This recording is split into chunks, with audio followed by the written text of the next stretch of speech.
अंतरिक्ष में कई ग्रहों पर लगातार अलग अलग देश के वैज्ञानिक शोध में जुटे हैं। उसमें से एक है चंद्रमा, जिस पर लगातार शोध चल रहा है और इंसान को चंद्रमा पर बसाने का प्लान तक बनाया जा रहा है। इस शोध में वैज्ञानिकों ने एक ऐसे मिशन की तैयारी कर ली है जिसने विज्ञान क्षेत्र को चौंका कर रख दिया है। और अगर ये प्लान सफल हो जाता है तो आने वाले दिनों में इसे बड़ी उपलब्धि माना जाएगा।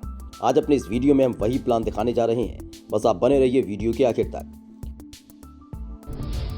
चांद की सतह पर उतरेगा रोबोट, चांद की गुफाओं में करेगा शोध। दरअसल चंद्रमा पर लगातार कई साल से शोध चल रहा है। अलग अलग देशों की स्पेस एजेंसी चांद पर शोध में व्यस्त है।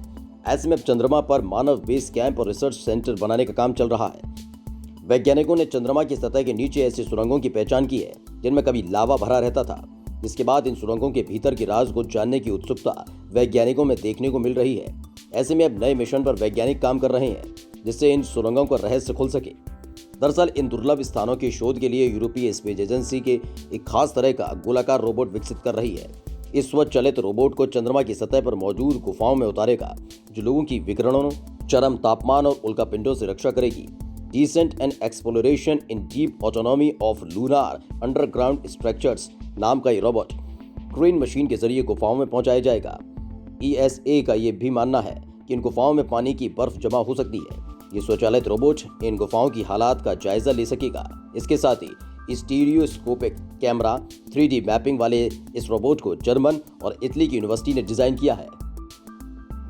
2022 में चांद पर भेजा जाएगा यूरोपीय स्पेस एजेंसी का एक रोबोट।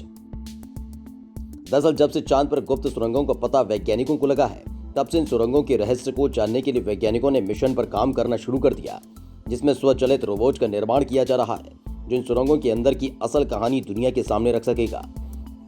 इस रोबोट को साल 2022 के अंत में नासा के लूनार रिकोनाइसेंस ऑर्बिटर EL3 के पहले पेलोड सिलेक्शन के द्वारा पहचानी गई गुफाओं में भेजने की योजना है।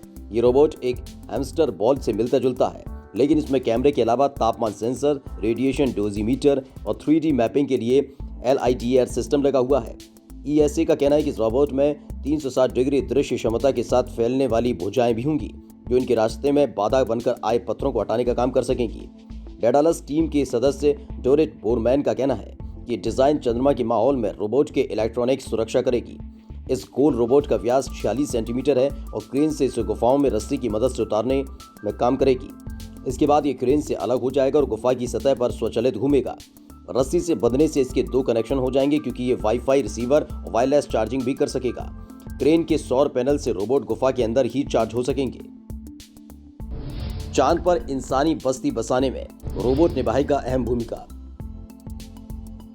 इस पर अध्ययन करने वाली यूनिवर्सिटी रोबोट की फौज तैनात करने पर भी विचार कर रही है। चंद्रमा पर लावा ट्यूब वहां इंसान के रहने के लिहाज से बेहद ज्यादा उपयोगी है, क्योंकि सतह के ऊपर तो अंतरिक्ष से आने वाले विकिरणों के कारण रहना संभव नहीं है।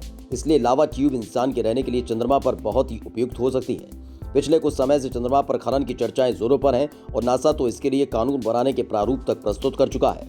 चंद्रमा पर खास तरह का पानी, जिसे ड्यूटेरियम हाइड्रोजन का पानी कहते हैं, प्रचुर मात्रा में है, जो पृथ्वी पर नहीं के बराबर है। चंद्रमा पर खनन के लिए बहुत से देश अब चंद्रमा पर जाने की तैयारी में हैं। इसके अलावा चंद्रमा पर नासा अपना एक बेस कैंप बनाना चाहता है जहां लोग लंबे समय के लिए ठहर सकें। इसमें मंगल और सुदूर अंतरिक्ष से आने वाले यात्री प्रमुख रूप से ठहर सकेंगे। दूसरी तरफ चीन और रूस मिलकर चंद्रमा इंटरनेशनल रिसर्च स्टेशन का निर्माण करेंगे।